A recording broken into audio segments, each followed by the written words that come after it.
Sábado de la 27ª semana del tiempo ordinario. Lectura del Santo Evangelio según San Lucas. En aquel tiempo, mientras Jesús hablaba a la gente, una mujer de entre el gentío, levantando la voz, le dijo: Bienaventurado el vientre que te llevó y los pechos que te criaron. Pero él dijo: Mejor, bienaventurados los que escuchan la palabra de Dios y la cumplen. Palabra del Señor. Uno podría preguntarse por qué Jesús responde casi bruscamente a la mujer que alaba a su madre. ¿Por qué pareciera que en esa corrección hubiera un reproche, una queja velada hacia su madre? Como alguno lo puede llegar a entender. Jesús habría podido muy bien no haber respondido, simplemente haber callado, dejar que ese elogio se lo llevara el viento. Sin embargo, lo dijo. Corrigió la bienaventuranza. Está diciendo claramente: mira, lo que vale no es ser madre sin más, dichosa de tener un buen hijo, sino esa madre ser fiel a Dios, atenta a lo que Dios dice y ponerlo en práctica en su vida. Y ese intercambio de palabras entre la mujer que alza su voz, de admiración entre el gentío y Jesús, lo registra un evangelista, Lucas, que por otra parte es el único que nos hace atisbar al menos algo de la gloria de María. Y si relata este corto episodio, aparentemente anecdótico, y por otra parte es el único en relatarlo, es porque, estando inspirado por el Espíritu Santo, es importante que lo conozcamos.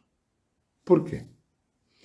Es que la Santísima Virgen en algún momento ha tratado de impedir el camino que su hijo había decidido emprender porque sabía que terminaría en su pasión y muerte. María estaba unida a su hijo por el sentimiento maternal más profundo que sea posible imaginar. Si noble ese sentimiento maternal, si las madres poseen además un sentido adicional para saber qué hay en el corazón de sus hijos, qué les pasa o qué les puede pasar, qué peligros los pueden acechar. Si el amor de una madre por su hijo es verdaderamente, en el sentido más profundo, entrañable, aun cuando el hijo no sea un modelo, ni mucho menos, ¿cuánto más sería ese amor en la Virgen, por ser ella inmaculada y su hijo el santo con la santidad del mismo Dios? Por cierto que si Jesús tuvo su Getsemaní, su súplica al Padre, para que pasase de largo aquel cáliz, para no beberlo hasta la última gota, como lo hizo, también la madre, sabiendo qué esperaba a su hijo, habrá suplicado al Padre, que si fuera posible al hijo le fuera al menos quitado parte de aquel futuro padecimiento. María sigue a su hijo discretamente, silenciosamente, pero no todo lo entiende. Va aprendiendo y también aceptando porque entra progresivamente en la revelación de Jesús como el Mesías que debía padecer. Y ella, que todo lo meditaba en su corazón, termina sabiendo y aceptando que era necesario que Jesús tuviera que padecer. Y ella misma sufría viendo a sus enemigos, instigados por el mismo Satanás, que buscaban matarlo, y cómo a su hijo se le oponían.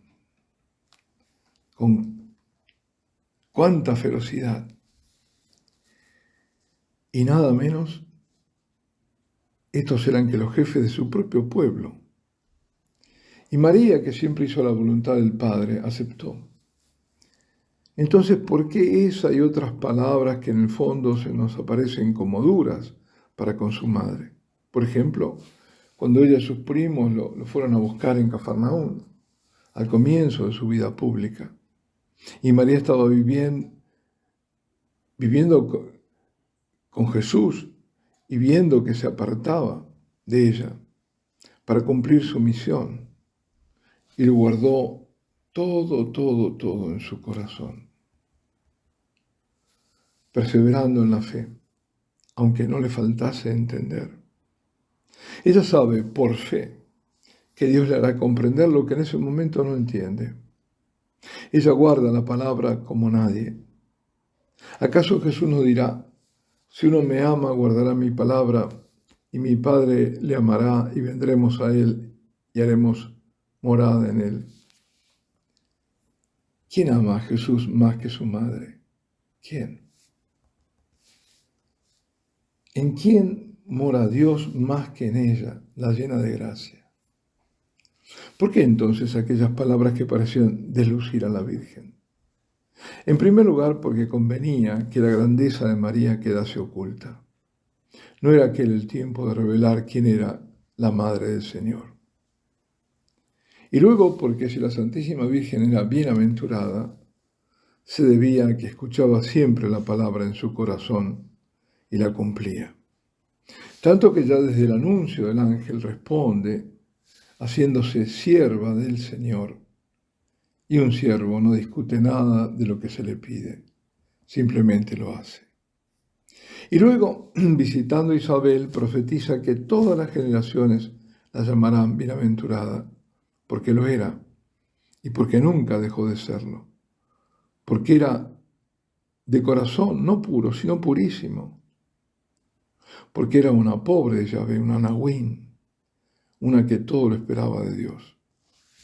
El mismo San Lucas es quien relata tanto el diálogo con el ángel como el canto de la Virgen, su Magnificat.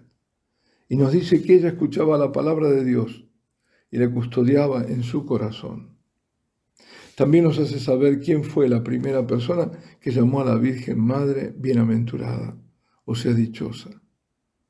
Es Isabel, quien por vez primera le dice, dichosa tú que has creído, porque lo que te ha dicho el Señor se cumplirá.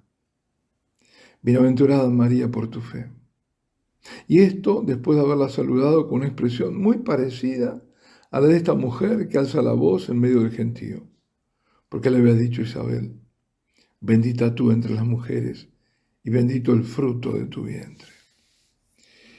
Y aquí, en este breve pasaje del Evangelio, el Señor responde a la mujer que declara bienaventurada a María por haberlo concebido y criado. Mejor bienaventurados los que escuchan la palabra de Dios y la cumplen. Sí, gran cosa es haber sido elegida por el Altísimo, acogerlo en su seno y alimentarlo, pero mucho más grande. Y ahí está la grandeza de la Santísima Virgen, es haber escuchado la palabra de Dios y acogerla en su corazón. Fue el sí de María el que engendró al Hijo de Dios en su carne. En rigor, lo que Jesús hace es orientar la bienaventuranza que espontáneamente salió de los labios de aquella mujer para pasar de lo natural, que es engendrar, alimentar, hacia lo espiritual y sobrenatural. Es la participación de María en la historia de la salvación, de una forma activa, no pasiva. La Santísima Virgen fue desde siempre grande, porque su humilde corazón de pequeña, Dios se lo volvió inmenso para poder recibirlo en su vida y hacer todo lo que Dios le pidió. Es más, si ella no hubiera dado albergue en su corazón a la palabra de Dios, no hubiera sido su madre en el cuerpo. María es toda santa, no solo por haber tenido la única y exclusiva gracia de haber sido inmaculada en su concepción, ni tampoco por el mérito todo suyo de nunca pecar, sino sobre todo por haberse consagrado plenamente a Dios, por haber hecho de su corazón morada a Dios, por su total fidelidad en la custodia y en el cumplimiento de su palabra. Bienaventurada Virgen María, enséñanos a escuchar la palabra de Dios y a cumplirla como tú lo hiciste. Enséñanos a ser fieles a Cristo, porque a pesar de que seamos perseguidos, Solo así seremos verdaderamente dichosos. Alabado sea Jesucristo. Ave María Purísima. Y la bendición de Dios Todopoderoso, Padre, Hijo y Espíritu Santo, descienda sobre vosotros y permanezca para siempre.